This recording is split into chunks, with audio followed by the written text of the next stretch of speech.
এনেছিলাম আপনার ছেলের জন্য, একটু খেয়ে দেখুন তো কেমন হয়েছে। হ্যাঁ হ্যাঁ। কই দাও দেখি।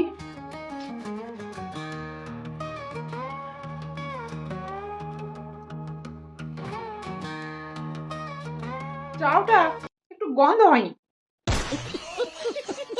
চালের যে একটা গন্ধ থাকে না, একটা ভালো গন্ধ থাকে, সুগন্ধ, সেই গন্ধটা নেই। একটু ডিম ভেজে দিও তো, এটা তো ভেজ ভেজ করেছো, একটু ডিম ভেজে ভালো করে একটু করে নিয়ে আসো। আচ্ছা ঠিক আছে।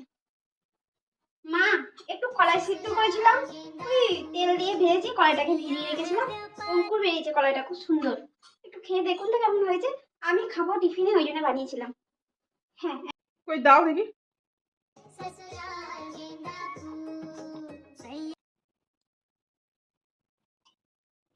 উম, ছি ছি ছি ছি বৌমা, এটা কি করেছো? এটা কোনো সেন্ট নেই গো, রান্নাটা যে হয়েছে কিছু বোঝাই যাচ্ছে না গো,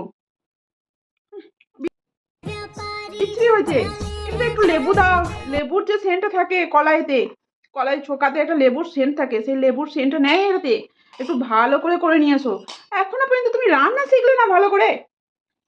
ও আচ্ছা আচ্ছা ঠিক আছে।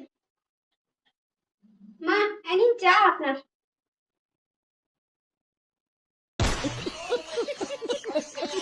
চাটা খুব একটা ভালো হয়নি, মানে গন্ধটা চাই সেরকম নেই গো।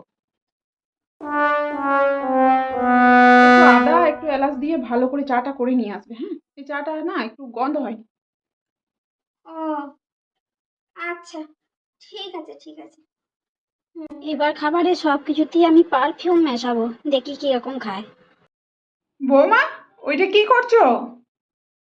এই যে পারফিউম দিচ্ছিলাম। রান্নার কড়াইতে পারফিউম ছড়াচ্ছ কেন?